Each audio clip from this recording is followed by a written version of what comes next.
All right, here are top 5 tips to be successful in middle school. Number 5, get involved, stay involved. When the opportunity presents itself, join clubs. If I'm interested in art, find art classes. If I'm interested in music, find music classes. Get involved. The more that you are invested in the school, the better your overall experience is going to be. The more you're going to be able to gain from that experience. If you're resistant to school, school will resist you. So you don't want to be resistant. You want to get involved. You also want to be able to meet like-minded individuals like your peers, find the right friend group so that they can be supportive and helpful and y'all are headed in the right direction or the same direction, instead of you being pulled back and forth with groups of people that are headed in different directions that you might want to go. All right. The fourth and third tip is going to be kind of tied together, because grades are based off of your ability, and it's also going to be on your behavior, right? So first off, your ability.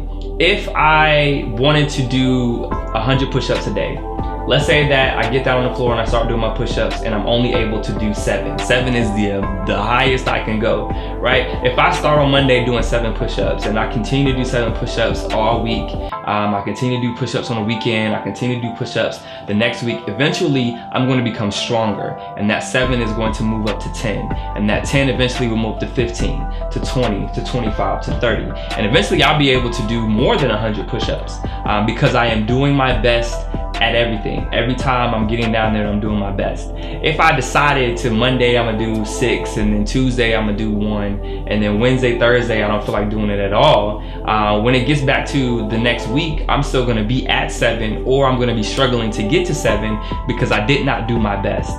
So if you do your best, you're going to improve on your best. That's your ability. Don't say that it's homework, so I'm not gonna do it because it doesn't count for that much, or it's classwork, that doesn't count for that much either, but on the test, I'm gonna try to do all that I can. You set yourself up, because when it's time for you to take the test, you're gonna be doing 6 push-ups instead of getting to what you need to do, which is 25, 50 to 100. So you wanna have that mentality of doing your best at everything. All right, the next thing is going to be a behavioral thing, being consistent, right? Uniform practice. If I am daily pushing myself at 7 push-ups, Monday, Tuesday, Wednesday, Thursday, Friday, I am consistent, and that allows me to be able to gain the muscle I need and to be able to improve.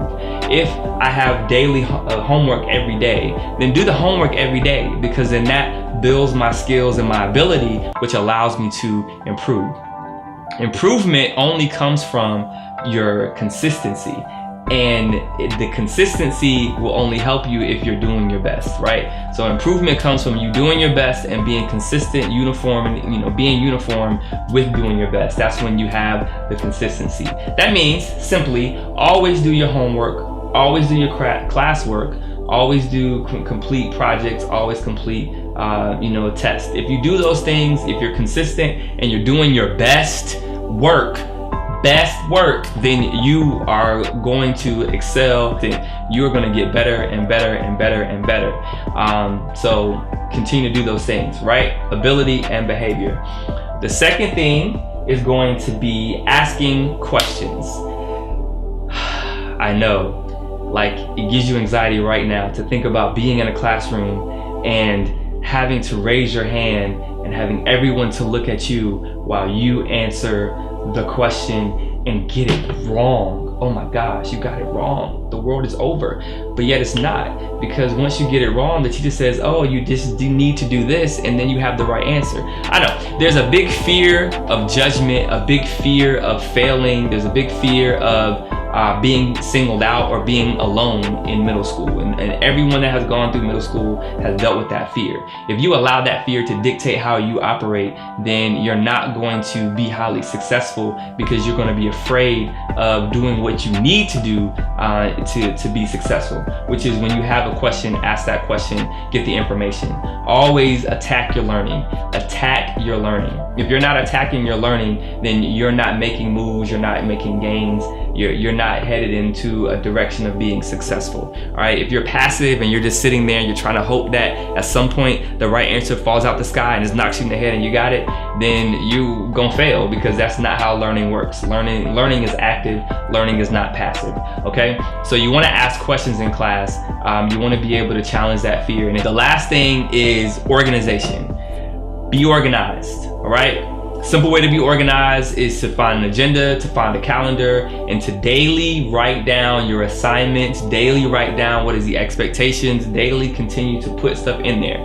If you are organized, all right, you have a system, then you are going to be more prepared than those that don't. I wasn't organized, and sometimes I would miss assignments because they were stuck at the bottom of my book bag and I had to pull them out, and they were all wrinkled, and I had to say, here it is, and some teachers would take it, some teachers wouldn't. So you want to be organized so that you can handle your stress, handle the anxiety, but also deal with time management very well. Okay, we will talk about more about organization or any of the other things. There'll be some other videos that are kind of go in depth on those things. If you have any questions or comments, you can write them down in the comment section below. And hey, if you like this shirt, there'll be a link to where this shirt will be. So those are the top 5 tips for being academically successful in middle school. All right, and it starts with organization. It starts with the fear of asking questions. You want to be consistent, have great behavior. You want to always do your best at the top of your ability, and then you just want to get involved and have a very good general middle school experience. All right, peace.